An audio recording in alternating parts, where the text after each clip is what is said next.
This episode is brought to you by Relive Health, a modern wellness clinic helping you look and feel your best from the inside out. From peptides and hormone optimization to vitamin therapy, their team makes proactive health simple and approachable. Visit Relive Gaithersburg to start your personalized wellness journey today. When you started your career, you were doing executive admin type work. Yeah. Right? And you were taking meeting minutes and doing those things. That was right? terrible. Right? That job doesn't exist anymore. No, it AI doesn't. can do that 100%. Yeah. Right? And call center work, AI is getting better. It'll do that 90% tier one, right? And you start to think about all the other, financial analysts, research analysts, like all these things that people were doing, especially entry level college jobs. Okay. Those AI is getting pretty good at. Welcome to Married to the Startup. I'm Alicia McKenzie, a wellness entrepreneur and digital creator. Alongside me is my amazing husband, George, the CEO who's always ready for a new challenge. We've been navigating marriage and running startups for over a decade, and we're here to share the real, unfiltered journey with you. Join us for insights and candid conversations about integrating love, family, and entrepreneurship.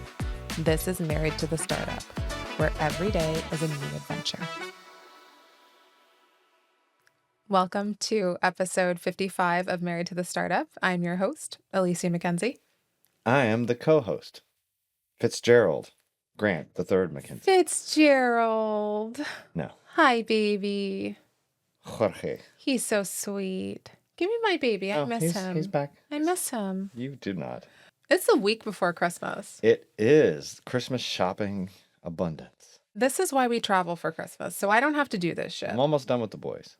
This is more than I signed up for. Yeah, right. You've done this every year, and every year you complain the same. No. I don't understand. We don't do this every year. We do. We go on trips every year, and yet we still have the same Christmas experience. It's still the same number of presents. It's not. It is. I feel like this year it's not, more. It's not. And I thought I was like ahead of the game. Well, that may be your common mistake. Thinking you were ahead, which you took your foot off the gas, and now you're behind. I did. I'm behind. Yeah. I'm behind, and everything feels very frenetic, and I don't like it. I don't like it. I feel under control, calm as a cucumber. That's because you're not doing anything. I'm shopping for two boys. The day of, like, Christmas Eve, you're going to be out at frickin' Walmart. Well, once I didn't. Last year I had a spreadsheet, which kept it easy. Now I have a feeling I've got more presents for one than the other, which is a problem. Yeah. But I won't know that until I. You know who has nothing? Ava. Baby Maya. She's got her Gabby dollhouse. She's got a Hey Gabby dollhouse, and that is it. Well, maybe she's your ward. When it comes to Christmas, that's your ward. I've got the boys. You've got the girls. Anyways, today we're going to do a little bit of a hot take on today's episode. Hot takes. In the sense that there's a lot going on, like trending right now, and it's trending on social media. Trending everywhere. Okay. Social media, other podcasts, in the news, which are regular news stations like still relevant? I think so. Maddox watches Tom Lamas every night. You can't base. Well, that and you don't get local news on social media. No? I don't think so, unless you follow people I do. Local to you. Yeah, I do. I follow like all of the Washington, D.C. news cycles. Right, but do you think everybody does that? And I follow like... So if you follow the Washington news cycle, then it's basically you get the same thing that's on the news. Yeah. You're just getting in a different format. No, like there's a bunch of different like Washingtonian Instagram accounts that I follow, and I also follow them on Twitter, or X, I'm sorry. And I follow like Dulles Airport on X, which is why I knew when that plane was leaving for Japan that it like sparked a brush fire. I knew that right away between Reddit aviation threads and the Dulles Instagram maybe you should feed. Stay off of Reddit. I love aviation. I love Reddit. I'm sure you do. It makes me so happy. Lots of unqualified people being able to say whatever they want. What makes you assume they're all unqualified? I didn't say they all are, but you just said think lots the vast of majority of qualified. There's not that many qualified people that are on Reddit. I don't believe that to be true. Okay. Jake's on Reddit. I think that speaks for itself. He's not qualified on a lot of things. We love you, Jake. Yeah. If he's talking about AI, he's probably credible, but outside of that, probably not. I mean, he's got valid, strong opinions. Yeah, everyone does. Yeah. I love Reddit. Don't hate on it. I know you do. Don't hate on it. I know you do. I actually get a lot of my peptide information from Reddit. Wow. I do. That explains a lot. Whatever. Even Nikki was telling me that she like goes to Reddit for something. I'm sure some people go to Reddit. It's a good sounding board to get lots of different opinions. For It doesn't sure. mean it's factual. I didn't say it was that's like Wikipedia. Nobody says Wikipedia is factual, but everybody still goes to it. Anyways, back to what we were going to talk to today. You actually sent me an article, which I almost took offense to it. Until you read what the actual traits are, and you're like, oh shit, this is a compliment. Wow, good thing I didn't overreact much. So the article is 7 personality traits of people who walk fast. Yes. And if you know me personally, you understand how much it pisses me off when people walk slow in front of me. Yeah, Like- that or try going on a walk with you. Well, it's supposed to be this leisurely walk, and we walk around the neighborhood and talk and, get to spend quality time with each other. And, I've got to basically, walk sprint to keep up. For the record, I have a 34-inch inseam.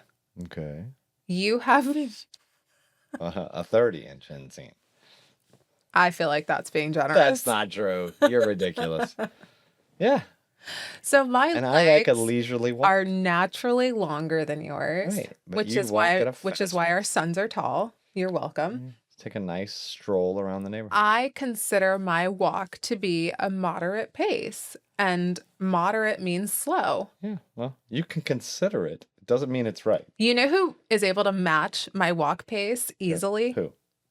Your daughter, Michaela. Oh, yeah. She walks at my speed, and I feel like these traits are... Yeah, So they say that there's 7 personality traits of people who walk really fast. Isn't that interesting, though, how, like, one action can be associated with personality traits? And I do believe it to be true. Mm-hmm. Like, there's, some people are fast talkers. Most times their mind's moving, and they talk about, like, some people who are uberly confident. Mm-hmm. Most time that's correlated with ignorance. Yeah. Is the more confident you are, it normally correlates to the more ignorant you are because you're compensating. Interesting. Yeah. I find fast talkers to be lacking self-assurance. Maybe. I've done business with a lot of people who talk really fast, and it makes me question what they're saying because they are spitting it at me so fast. It's less about the fast talking. It's more about people that can't stay on subject. Yeah. And they bounce. Uh-huh. Like we both were on a Zoom call with someone like that recently. Yeah. And I have that. I lose confidence as well. Mm-hmm. Like when you don't answer the question and then you bounce to the next thing and then the next thing and everything's rosy and you just keep bouncing. Oh. Right? And yeah. then it degrades my trust in that you're actually taking things seriously. Yes. Yes. I also think You're evading. It's just an evasive technique. I think that's a creative brain though too versus an analytical brain. Yeah. It's very evasive to me. Okay. Well, the 7 traits. Yes. Goal-oriented. Okay. Associated with fast walking, I want to get to my place versus enjoying the journey. I enjoy the journey though, but also I want to get there fast. Yeah, I think those are contradictory. They're not. Okay. Extroverted. I'm questioning this one. You are very extroverted. I don't know if that's to be true. I feel like I'm an extroverted introvert. No, that's me. You are an extrovert. Getting me out of my house after 6 p.m. Yeah, that's not an introvert. Like an introvert has a hard time in social settings and they're more introverted. They don't want to be out talking and intermingling. Like when you like being in large rooms and lots of people and you like the mingle. I do the mingle when I have to. I don't like it. Okay. That's up for debate. Open to experience. Yes. Always. Yeah. I will try anything once, to include cocaine. That's not just true. kidding. I will try anything once. I'm open to any and all experiences. I will say yes before I say no. Yep. Unlike my slow walking husband. Yes. Time conscious. Yes, you are incredibly time oriented. To a fault. Yeah. There's no fault in that. It is too. There isn't. Yeah. I even plan my lateness. I know. Like I plan to be late. I know, and it's a very annoying habit. What? Like I plan to be early. I like to be 5-10 minutes early to wherever I need to go. So I have time to relax and be centered and figure out what it is I'm doing next. So here's the scene. I drop the baby off at 8:50 at preschool. Okay. Tennis starts at 9. Mm-hmm. I know because I want to drop the baby off that I am going to be late. Yes. I'm okay with that. Right? Like I'm planning to be late. Okay. And Griff fully expects me to be 3 to 5 minutes late because of drop off. Right? So I feel like there are certain occasions where you can plan to be late and it's Yes. fine. And it's like going to an event. Like we have an event tonight and it's 2 hours long and it starts at 6. And we'll probably be there around 7. Yeah. Yeah. Like I'm exactly. planning to not be there on time. That's different. I, Fashionably late to a party is correct. It's time conscious. You do the same thing. Okay. Right? Certain So things. Certain things. assertive. Yes. Yeah. Mm-hmm. Very. Yep. Very. I don't mince words. Yeah. Almost to a fault. I feel like I'm on some sort of spectrum in that case. Like if you were to look at like the maybe Asperger spectrum, I could. I don't know if it's the Asperger spectrum. We should have like an asshole spectrum. Did you just call me an asshole? No, I didn't. I just said I think that's probably like Asperger's is for, a certain, type of disability, but I think, we should have an asshole spectrum and then people should be graded on that. Are you trying to tell me you're going to grade me on the asshole spectrum? Because I don't think you have Asperger's. So you're on the low end of asshole, but I mean, there is an asshole spectrum. We're all on it somewhere. I was meeting with a woman, and she's a CEO of this company. And her and I have similar beliefs in that I have a hard time working with certain creatives and certain people who are just very touchy-feely because I am not. Like, I have feelings and they're very well guarded, and I don't like them to get in the way of what I'm doing. And she's of the similar vein.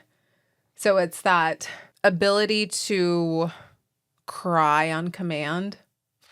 So that's such a difference between guys and girls. Like I've only had a handful of experiences in my life where in a work environment I've had people cry.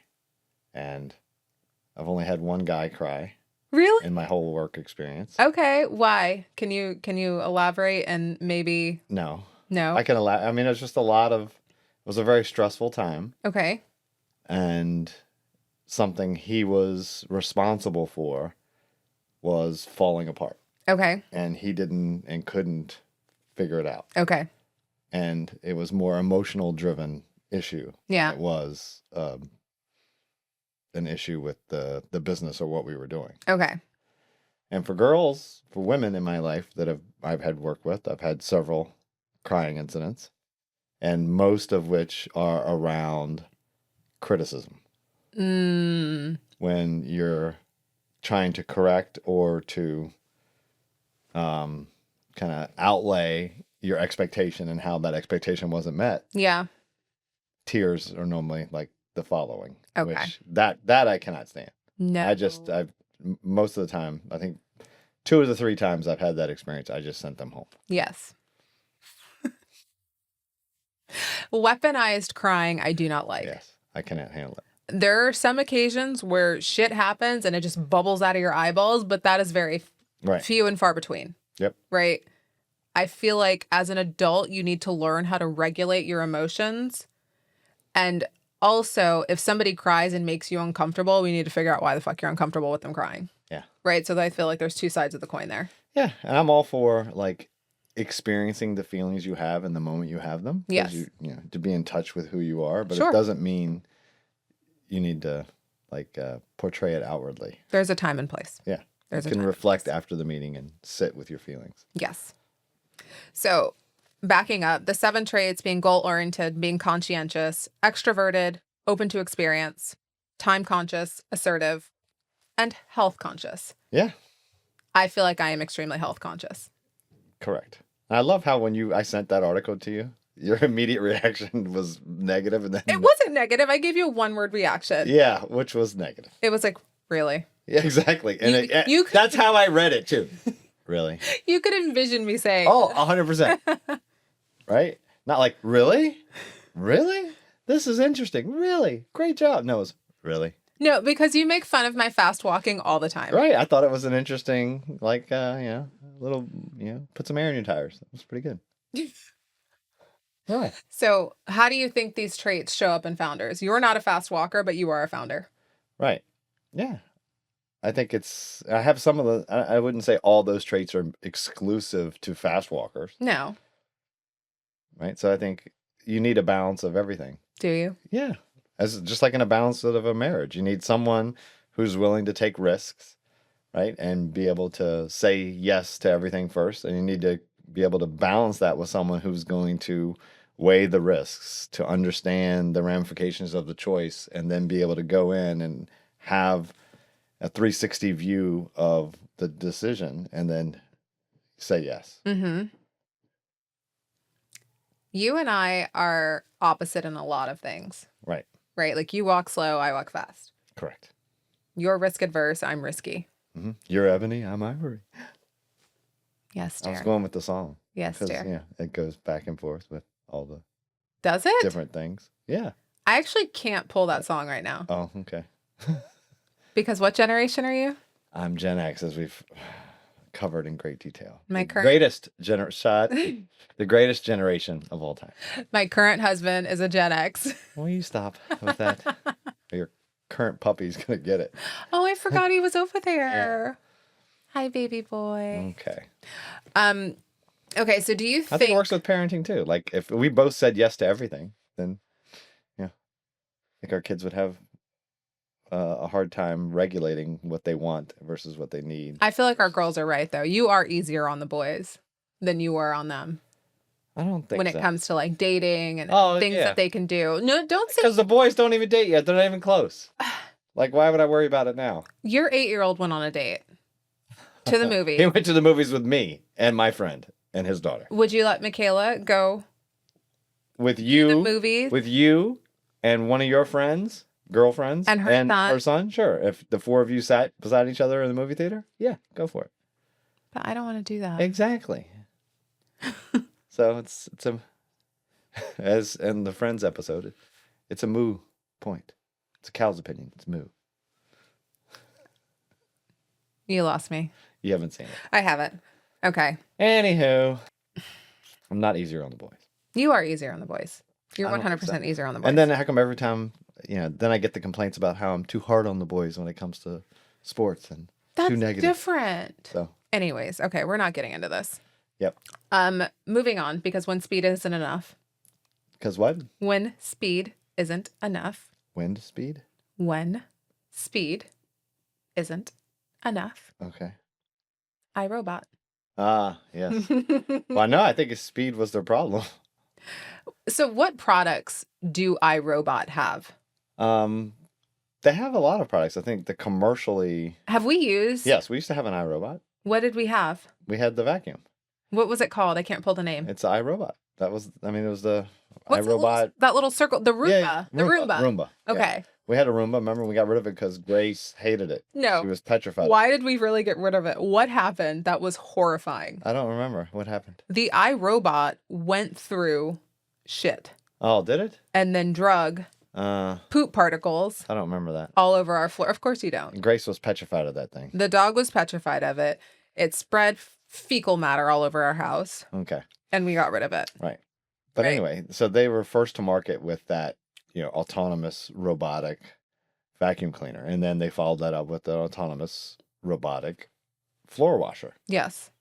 And what's wrong with the company And then, now? they originally started. There were a bunch of MIT engineers, Mm-hmm. and they started to have government contracts, and they were making like robots to defuse bombs and those types of things. Yeah. And I think one of their robots was used at 9/11 to help pull apart stuff. So that was kind of Their claim to fame almost. it was their big entry point into the market. And then they developed this commercial grade appliance, the Roomba.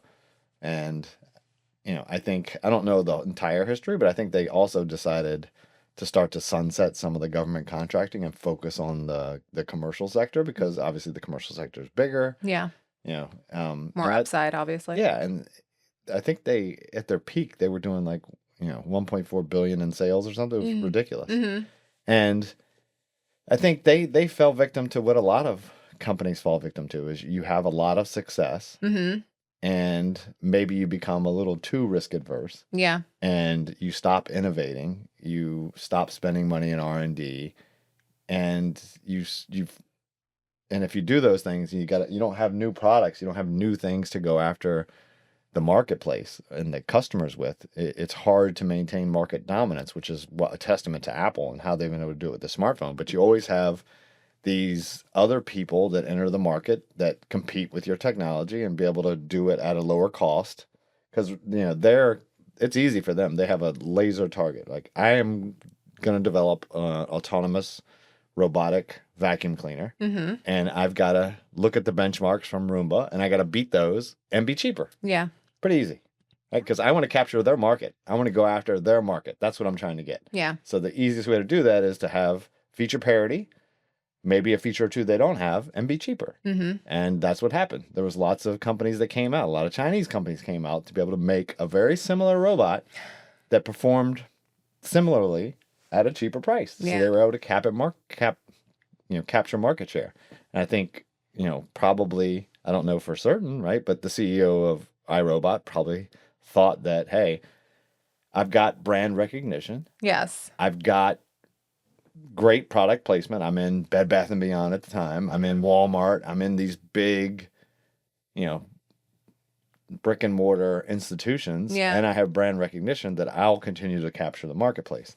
And then, I'll create consumables with like the vacuum bags that you got to buy, or the brushes you got to buy, or this, that, and the other. And that's how I'll incrementally expand market share. Yeah. Or expand, how much of the wallet of a consumer I can get. And I think the other companies said, hey, we've got this iRobot. Let's do the iScrubber. Oh, let's put them both together. Let's have one robot that does both washing and vacuuming.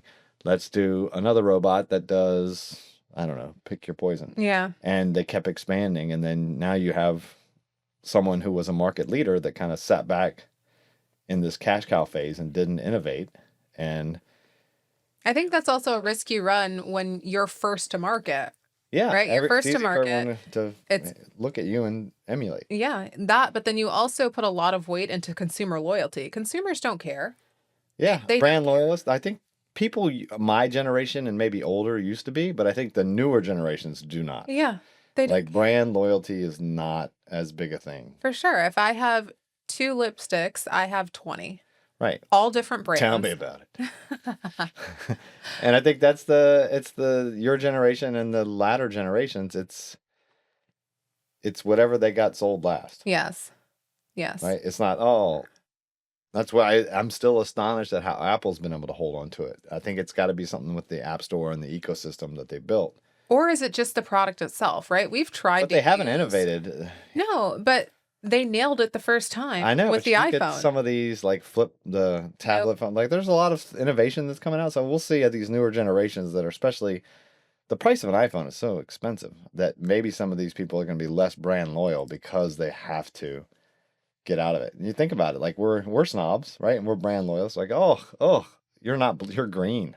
Oh, God forbid I text and you're green. We have that one friend who refuses. Exactly. Refuses. So I think that's interesting that they've created this kind of clique around the blue versus green. Yeah. And we'll see if that holds persistence. So the iRobot company, they thought they had a lifeline. Like, their sales started declining, and they were publicly traded, and they were gonna go private. Yes. In a sale, Amazon was gonna buy them. Yeah, but it fell through. But it fell through with the European Union regulations and antitrust and a bunch of other things. They just couldn't get over the hump. And I think the company was betting it all on this acquisition.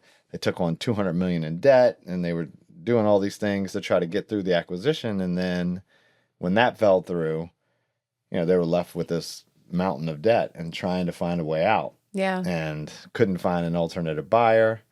And then it became, what do we do? They laid off a bunch of people, and then it became, hey, we're going to have to file Chapter 11. And in that restructuring. Okay, so let's pause right there, right? Because when the general person hears that a company is filing for bankruptcy, they automatically think that, okay, the company's done, it's going to close down, so on and so forth. But there is a big difference between filing a Chapter 7 bankruptcy as a private consumer and filing Chapter 11 bankruptcy as a company. Correct. Right? So go into those two, and what are the differences? Like, just high level.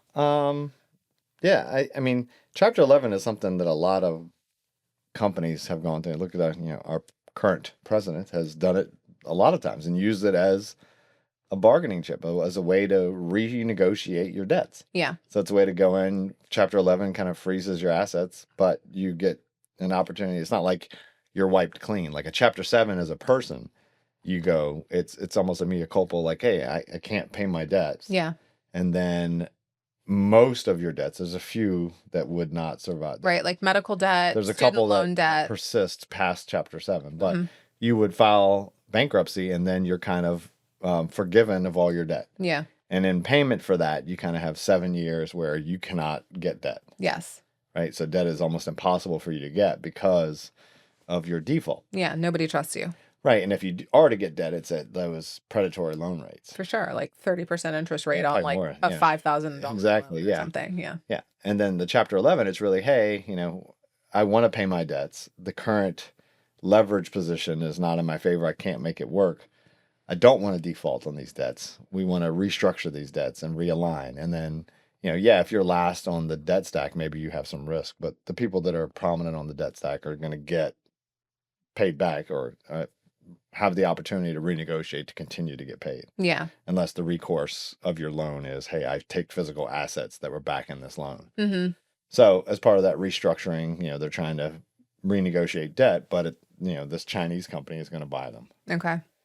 So I think one of their competitors. Yeah. Yeah. So the FTC blocked the acquisition. Do you know why?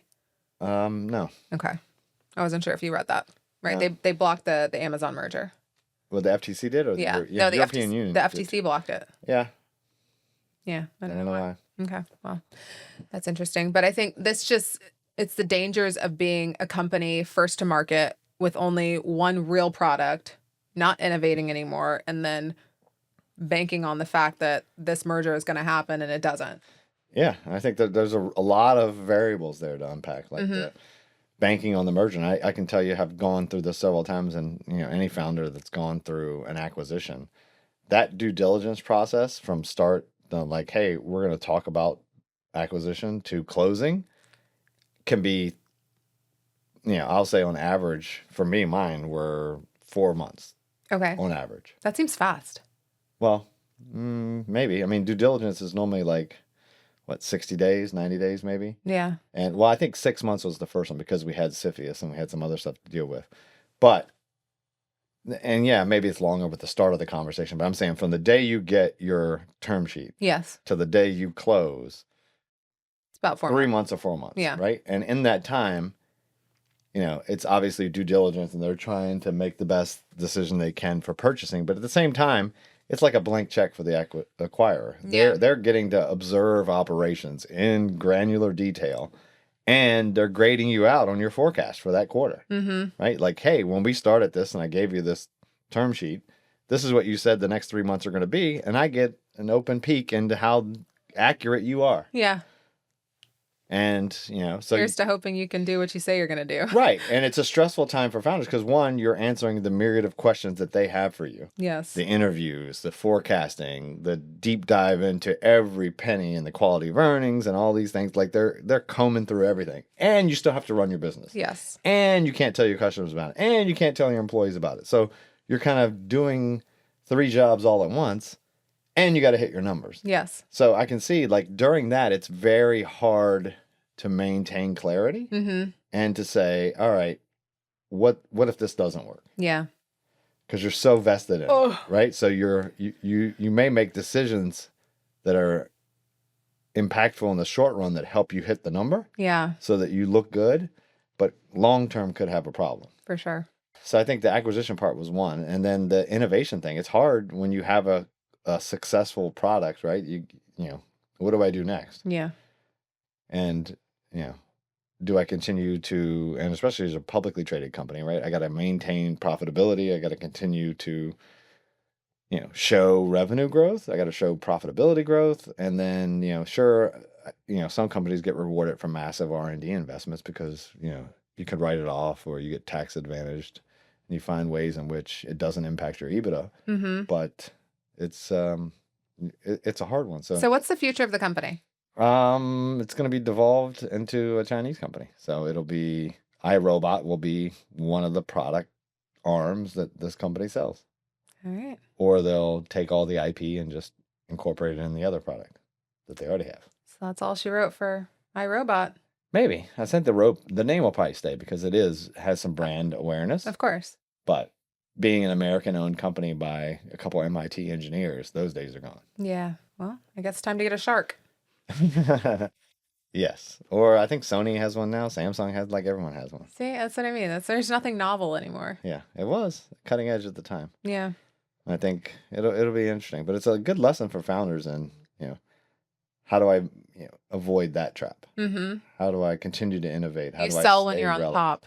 Sell when you're on top, but if that's not your choice and you want to run this thing forever, then Well, you can run it all the way to the scene of the crash. yeah, how do you continue to innovate? Mm-hmm. All right, moving on. Elon's in the news again. Yeah, this was an interesting one because this is something I've talked about before. I tend to agree. Do you? Yes. Okay, so Elon is saying that money will disappear as AI makes work irrelevant. Yep. And I think he says a lot of things to provoke response. Of course. I'm not sure.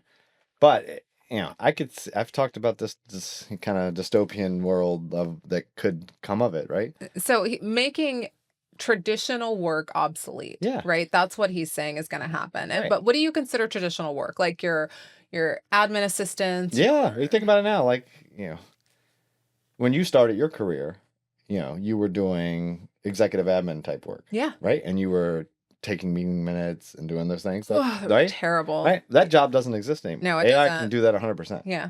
Right? And call center work, AI is getting better. It'll do that 90% tier one, right? And you start to think about all the other, financial analysts, research analysts, like all these things that people were doing, especially entry level college jobs. Okay. Those AI is getting pretty good at. And Okay. you think about the leaps that AI is making, and with agentic AI and having it be able to do these autonomous things for you, and Do you think the power of AI is being overstated? power of AI is being, I think, Right? Do you think so? ChatGPT first entered the market 2 years ago. in November years ago? of 20. So what? It's 22, Yeah, so 3 years. 23. Right? November of 2023. Yeah, so it's 2 years, and look at the astronomical rise that it has. Right, but back then they were predicting that AGI would be. Yeah, I think it's all relative, right? Like you don't know when it's going to happen, but the leaps that are happening Mm-hmm. keep happening, and I'll liken it to to keep it on Elon. I bought a Tesla in what? My first 15? Tesla was 2015, Yeah. and it had self-driving. Can you believe that was 10 years ago? I know, and it had self-driving, and the self-driving on a highway was okay. Mediocre at best. Right? But it was so vastly better than it was new. It was nobody else had it. Yeah. Right? And then it got incrementally better, but not great. A little bit better. And then he scrapped it and went with a whole new internal Tesla run FSD. And then that technology got put in all the other cars, the old one.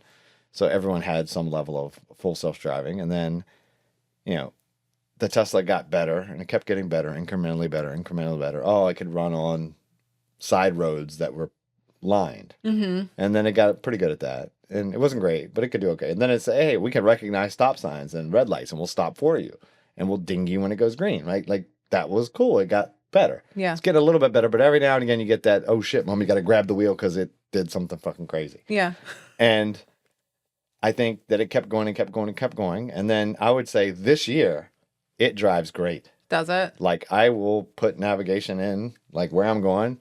I've drove through the side roads in Arlington, like in a neighborhood, no line, cars on both sides, really not wide enough for two cars to go at once. It drove through there, stopped at every stop sign, made left-hand turns in traffic, crossed the lane, Yeah. like did all that, drove all the way back to my house. Perfect. Never had to touch the wheel once. And that's the other part. I don't have to hold the wheel. I don't have to touch it now. Where it used to be you had to keep pressure on the wheel. Like it will go now. Frustrating thing. Yeah. And I think about it and look at those terms, like he touted full self-driving when he first sold Tesla 10 years ago. Yeah. Of we're going to automate, truck drivers will no longer be needed. These things will drive themselves, right? And I think just now, 10 years later, we're getting to a point where I can believe it. Like Yes. it drives well. We've been in Waymo's driverless cars. Like that technology is there now. Yeah. It's coming. So I think AI is the same path. We got a little ahead of it and someone's got to be the snake oil salesman. Someone's got to be out there prophesizing it, or the investment won't come. Mm-hmm. Right. So yeah, I think people said some outlandish things and are still saying outlandish things to continue to keep the eye on it and the investment on it, and people seeing this as what it could be. Yes. And I think eventually we'll get to what it could be. Okay. So Well, now, you look at Gemini now. Gemini, the newest version, is so good. yeah, So much better. the two other versions, like I've been defaulting to Claude and Gemini over ChatGPT just because they're so much better. Yeah, they're way faster. And Gemini uses Google search. It can get real-time information for you. So it's, from a research perspective, it's fantastic. Yeah. And like a friend of mine is doing a lot of agentic coding and use Anthropic, and then you're having, AA agents bounce off the different, LLMs, and then using, your own, and you're doing some for cost, some for speed, some for accuracy, and you pick which one's right for what you need. Yeah. And but it's getting there. It's getting better and better and better. And then the robotics are getting better and better and better. And if you continue to see, even if it's an incremental increase, not this, leapfrog, kind of Moore's law, progression, even if it just incrementally continues to get better, you'll see more and more jobs it can do. Yes. Right? So if it can do all these things and it continues to get better and do more jobs, take more away from you, then what are humans going to do? right. And yeah, there'll still need to be humans around, right? Someone's got to prompt these LLMs right now, right? Someone's got to do it. Yeah. And someone's got to continue to be the electrician to run power to the data centers, do the plumbing and the cooling. And like, there's still things that have to be done. But I think a lot of these, well, we're going to pay more for those things that need to be done. Yeah. I think a lot of these thought-led jobs may not need to be there. Mm-hmm. So it's going to go towards more of an industrialized system. But you're going to pay more for those industrial jobs. Skills. Yeah.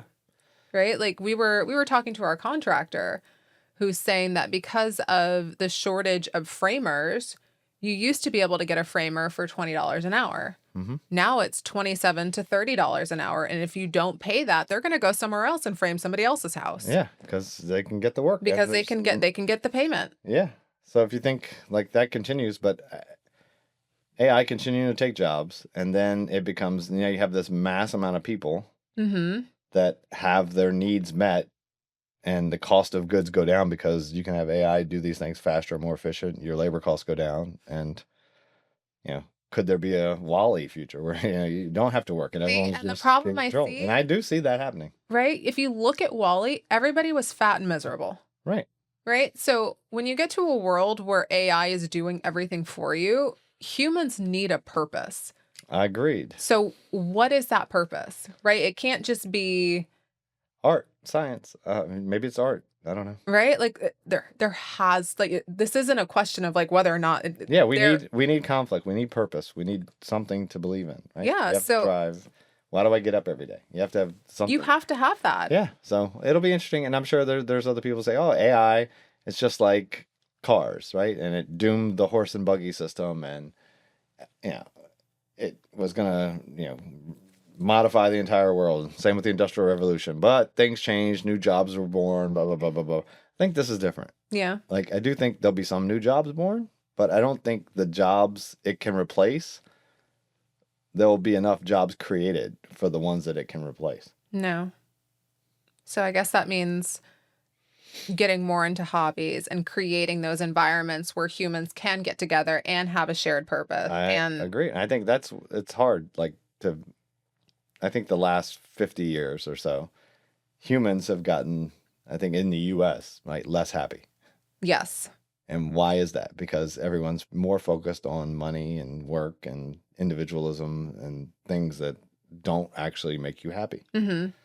Some of the most, I guess I would say some of the most successful people, successful in their own right, they all have hobbies though, right? Like if you look at our friend group, they all have hobbies, whether that's like, I'm going to go visit every vineyard in Europe, or I'm going to go create pickleball games every Sunday, or we're going to do tennis at 2 p.m. every Thursday, right? Like every successful person that we know has some sort of outlet that does not revolve around work.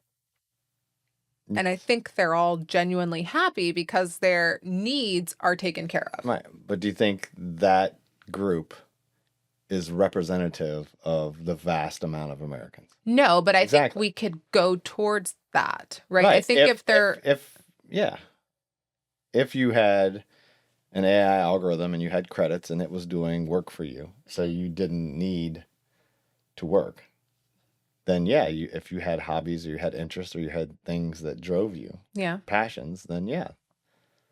So should entrepreneurs be worried or excited about a future with AI? I think both, right? Both can be true at the same time. Yeah. It's how can I leverage AI, like in that scenario, how can I leverage it to make money for me, to help me create what I want to create? How can I leverage it to help me grow the business that I want to do, what I'm passionate about? Yeah. I'm passionate about helping people. I'm passionate about getting people together. I'm passionate about building things, whatever. How can I leverage AI to help me do that? I'm concerned because somebody actually sent me the screenshot of their ChatGPT prompt Mm-hmm. and the work that it spit out. And the prompt was so simplistic and the output was just useless. I mean, my concern is that people are using ChatGPT and it's useless. Right? Like, is it?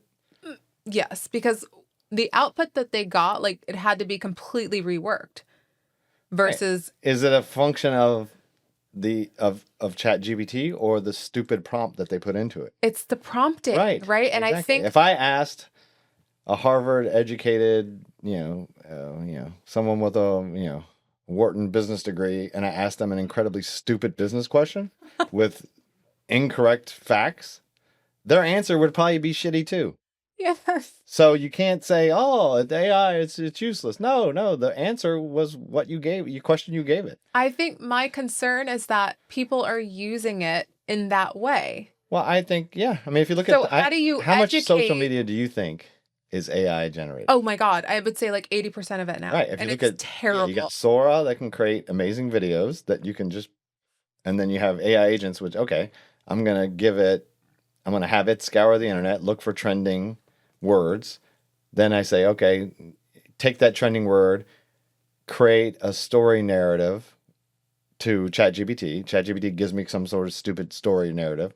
Take that output, feed it into Sora, generate a video, give it back to me, post it onto Instagram, create some witty comment with ChatGPT about the video, put it in there, give me hashtags that are relevant or top trending hashtags, put that in there, and then post. And that can 100% be automated. Like, you don't have to do anything. No. And just have that run on repeat 4 times a day. Yes. And it's so frustrating because as somebody who creates content, the content that is being engaged with is idiotic. It's almost like you're in that movie with the bunch of morons running around. What is it? Idiocracy. Idiocracy. I love that. It's Idiocracy. That's a prophecy. That's not a movie. Oh my God. It's terrible. It's terrible. As a consumer who puts a lot of weight into actually human created content, to see all of the AI captions and all of the bullshit that is on social media, like, it is so frustrating. Yeah. And you just think about, okay, now 10x that, and it's going to be like more and more of that on all these social media platforms. And then you say, okay, the Reddit threads, like, I'll start using, ChatGPT, or these fake people are going to be responding in Reddit threads. And then you have, research, all research being done by AI and then published by AI. So research papers will be created by AI, published by AI. And if I'm a private equity firm, I'm looking to do due diligence, like we talked about earlier. When I get those forecasts and I get the contracts and I get all of that shit, I feed it into LLM. And I say, okay, you project out the next 12 months. You project out the EBITDA if I were to do X, Y, or Z. And then, okay, what if we, merge this company with that company? What kind of efficiencies could I get? Like those things, it would probably be really good at answering those questions. Yeah. And then, but Yeah. I think Is that real? What do you get out of it? I don't know. we just Fact need check. to have like a public service announcement pop up on TVs or on TikTok or on Twitter and like, this is the right way to use ChatGPT. This is the right way to use. But who does that benefit? I don't know. Me? No one. Right. So why would they do it? Because we're wasting valuable resources on stupid fucking products. Yeah, maybe. I think that was, it was an interesting article too. I sent you from Deloitte CTO about, I guess their research, 93% of the spend in AI is on technology and only 7% of the AI spend is on people. Ugh. Which to his point, it's like you're spending all of your money on the ingredients Yeah. and none on the chef Yeah. or the recipe, Mm-hmm. right? So it's like you go to the market and you buy 93% of your, $93 of your 100 you're spending on all of these incredible ingredients to make paella, and then only 7% on someone that knows how to make paella. $7, and then you end up with like just a plate full of rice, Yeah. right? Because no one knows they don't know how to put it all together and make it all work. Yeah. And I think and obviously he's coming at it from a consultant company, right? Which their whole company is around labor, so of course it's going to be skewed to his point of view. Mm-hmm. But it's self-serving for him to publish that article. But I think the stat is pretty interesting. Yeah. But I think it's back to that original point. Like, why would they regulate it? You got the people that got the White House's ear right now talking about AI regulation are the ones that don't want it regulated. Or if they do want it regulated, the regulations they want to put in there is to create a moat around themselves so nobody else can get in. Yeah. Like, It's alarming. You're right. It's all alarming. I don't think most most governmental regulations are not for the greater good. They're for somebody's good. I mean, yeah. Pander for a reason. Yeah. Right. All right. Merry Christmas. Merry Christmas. Merry Christmas. Isn't that how it started? Yes. Happy Hanukkah. Yeah, it is Hanukkah right now. Happy Kwanzaa. Happy Christmas, Kwanzaa. Kwanzaa's not till after Christmas, right? Is that true? I think so. I know nothing. Yeah. I'm not. I was going to say I'm some percentage certain, but now I'm not. I could be totally wrong. Okay. So I think to wrap all of this up, yes. Assess your own walking speed. Yeah. Like if you can go to New York and go with the flow, then you're probably a fast walker. Yeah, maybe. If you can go to New York and like everybody's being annoyed with you, you're a slow walker. Yeah. I think that's pretty interesting. Right? Yeah. And look at your own personality traits. Yeah. I'm as I get older and then to 26 now, looking at, all right. I feel like how do I lean into instead of trying to change things about me, how do you lean in and, be better at the things you're good at? Yeah. I think next episode, we need to talk about our 2026 goal. We should. That'll be interesting. We actually have to create those. I'm excited for that. I know. Like we've got it. They're ruminating. My favorite, yeah. They're ruminating in our heads. We just need to, we take big sticky papers every year and we write down our goals like travel, business, financial, so on and so forth. Yep. So I think we'll dive into that. And health goals. Yeah. Financial goals. Yeah. Travel goals. Mm-hmm. And personal goals. Okay. Now, if you are watching this on YouTube, do me a favor. Subscribe, please. Pretty please. We're trying to hit 500. Pound that subscribe button. Is that how you say it? I just always loved that one. Just pound that subscribe button. I just wanted to say that once. Finally got to say it. Do it because George said that. Yes. And right? Feedback on how do you make the audio and how do you make the video better? Is there things you would like to see? Yeah. Striptease. Maybe a better backdrop. Striptease. Oh, hi, baby. Are you awake? Yeah, he's ready. Amazing. All right. This is not OnlyFans. We're out. We'll have a separate channel for that. Bye. Oh, baby boy. Come here. Thank you for tuning in to Married to the Startup. We hope you enjoyed today's episode. If you did, please take a moment to like, rate, and subscribe to our podcast. Your support helps us reach more people and keeps the conversation going. If you have any questions or topics you'd like us to cover, drop me a message. I love hearing from you guys. Until next time. George, out.